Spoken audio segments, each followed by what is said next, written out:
4 de febrero, del Evangelio según San Marcos. En aquel tiempo los apóstoles volvieron a reunirse con Jesús y le contaron todo lo que habían hecho y enseñado. Entonces él les dijo: Venid conmigo a un lugar solitario, para que descanséis un poco.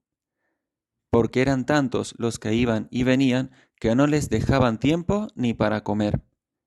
Jesús y sus apóstoles se dirigieron en una barca hacia un lugar apartado y tranquilo.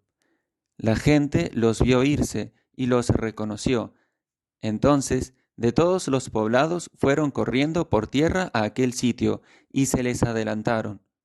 Cuando Jesús desembarcó, vio una numerosa multitud que lo estaba esperando y se compadeció de ellos, porque andaban como ovejas sin pastor, y se puso a enseñarles muchas cosas. Palabra del Señor. En el Evangelio de hoy vemos a Jesús en medio de su intensa actividad mesiánica, en medio de su ministerio en servicio de la salvación de las almas, del establecimiento del reino de Dios.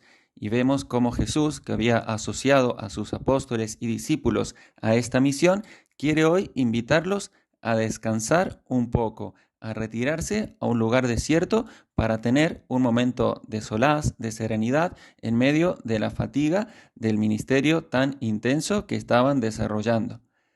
Pero vemos que aún con ese deseo de retirarse y estar a solas, Jesús se conmueve ante esa multitud que lo va a buscar a ese lugar desierto y se pone a enseñarles muchas cosas. Se compadece de ellos porque los ve como ovejas sin pastor.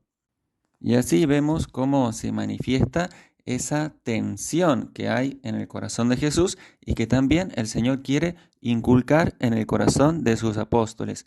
Por un lado, ese deseo de estar a solas, de dedicarse a la oración, a la contemplación, a una experiencia más serena y retirada para estar a solas con el Señor, en definitiva con el Padre y en esa comunión íntima con los discípulos.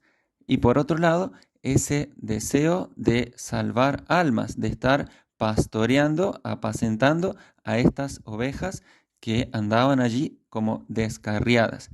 Y esos son los sentimientos que quiere Jesús que tengan sus apóstoles, y que es esa tensión en la cual también debe caracterizarse la vida cristiana. Por un lado, el deseo y la voluntad de la oración, del retiro, de estar a solas con el Señor, que ese fue también el primer cometido en la vocación de los apóstoles. Jesús los eligió en primer lugar para que estuvieran con Él.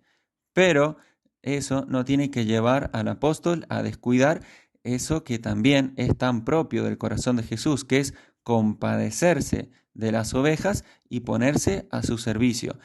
Y estas dos tendencias que podríamos pensar son contradictorias, o al menos si no contradictorias, que entran en conflicto entre sí, se resuelven en definitiva en el amor, en la caridad que las inspira. Decían los autores espirituales, siguiendo una intuición muy genial de San Agustín, que esto consistía en el amor a la verdad y la verdad del amor. El amor a la verdad nos lleva a la oración, a la contemplación, al estudio profundo de la palabra de Dios. Y ese deseo siempre tiene que estar presente en nuestro corazón.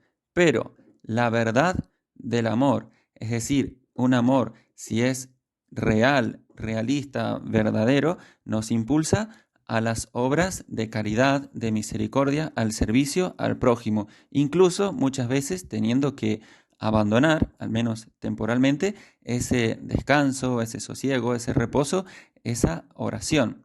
Pero también es como decían los santos, ¿no? Consiste en dejar a Dios por Dios. O sea, que no es dejarlo a Dios, sino más bien llevar a la práctica eso que el Señor nos enseña en la intimidad de la oración. Y el desafío de la vida cristiana consiste en armonizar estas dos tendencias, estos dos aspectos que, lejos de ser contradictorios o rivales entre sí, son complementarios y ambos igualmente necesarios.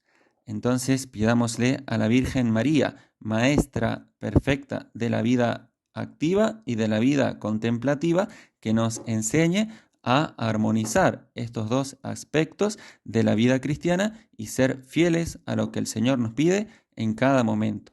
Gloria al Padre, gloria al Hijo, gloria al Espíritu Santo, como era en el principio, ahora y siempre, por los siglos de los siglos. Amén.